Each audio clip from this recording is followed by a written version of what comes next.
Universidad Tecnológica del Perú, semana 10, tarea, video sobre la reforma agraria, del curso Problemas y desafíos en el Perú actual. Docente del curso, Georgette de las Mercedes Vargas, alumno, Cusipuma Carvajal, Col William. En el Día del Indio, Día del Campesino, el gobierno revolucionario le rinde el mejor de todos los tributos al entregar a la nación entera una ley que pondrá fin para siempre a un injusto ordenamiento social que ha mantenido en la pobreza y en la iniquidad a los que labran una tierra siempre ajena y siempre negada a millones de campesinos. Lo que acabamos de ver es el mensaje de la nación por parte del presidente de aquel entonces, Juan Velasco Alvarado, anunciando la promulgación de la ley de la reforma agraria. Soy Cusipuma Carvajal Col William y en este video analizaré si la reforma agraria implementada en el Perú en 1969 fue o no beneficiosa para el país. Para ello utilizaré un criterio lógico de causa y efecto, abordando las tres dimensiones claves, como lo político, económico y social.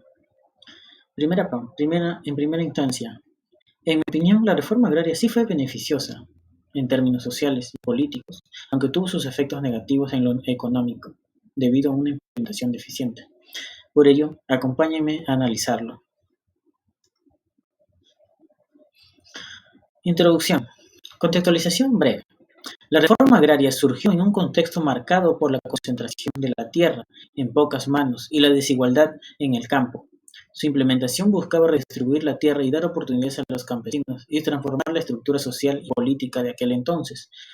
Recordemos que los campesinos vivían una especie de servidumbre o esclavitud en el campo, ya que el Perú tenía un sistema feudalista. Planteamiento de mi postura.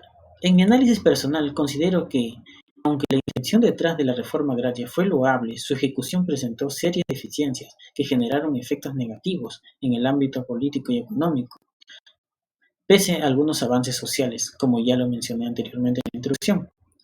Pero a continuación desarrollaré mis argumentos para sustentar esta postura. Desarrollo del tema. En lo político. Causa. Antes de la reforma agraria, el poder político estaba fuertemente asociado a las grandes familias terratenientes. Al redistribuir la tierra, se buscó debilitar este poder concentrado.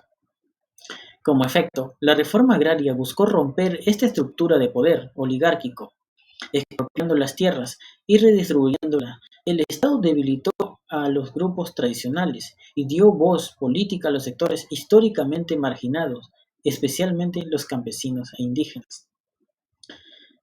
Como resultado, esto generó una mayor democratización del poder rural. Aunque el gobierno de Velasco era autoritario, las medidas permitían una reorganización de las relaciones de poder en el campo, favoreciendo la inclusión política de los sectores rurales. Como idea principal, por lo cual, desde este punto de vista político, la reforma agraria pretendía romper con el dominio oligárquico y dar mayor poder a los campesinos.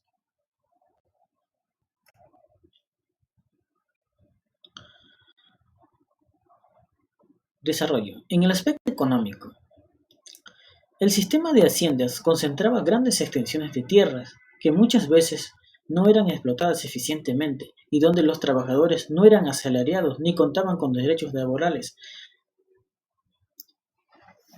Efecto. Al transferir la propiedad de la tierra ante los grandes latifundios a campesinos y comunidades, se pretendió que un mayor número de familias accedieran a los medios de producción.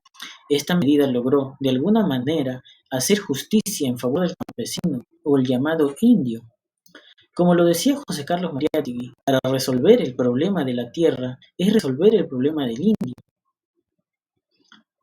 Por ello, en sus 7 ensayos resalta la importancia de una reforma agraria en el Perú. Como resultado, esto transformó profundamente la realidad del campo peruano, logrando avances significativos en términos de redistribución de la tierra, cuyo trajo beneficios para las comunidades campesinas. Mi idea principal. Económicamente, la reforma agraria buscaba impulsar la producción agrícola al darle acceso de las tierras a quienes la trabajaban, pero en realidad fue muy diferente. Ahora pasemos al análisis del impacto social, donde la reforma agraria tuvo un matiz ambivalente al modificar las relaciones estructurales en el campo.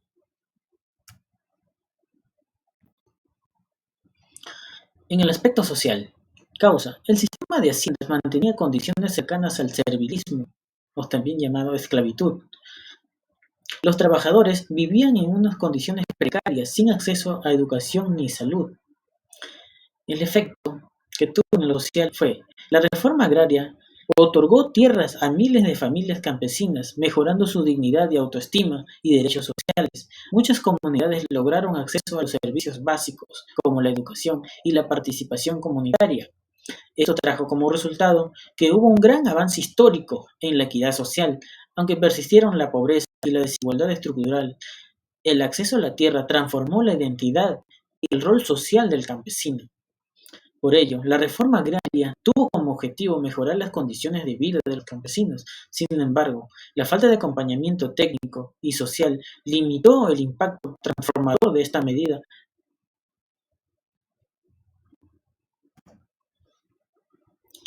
Como conclusiones, la reforma agraria tuvo un punto de inflexión necesario.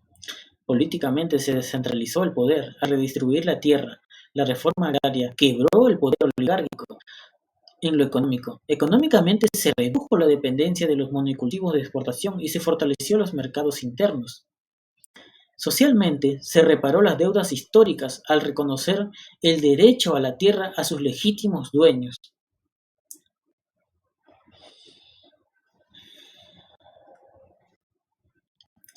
Gracias.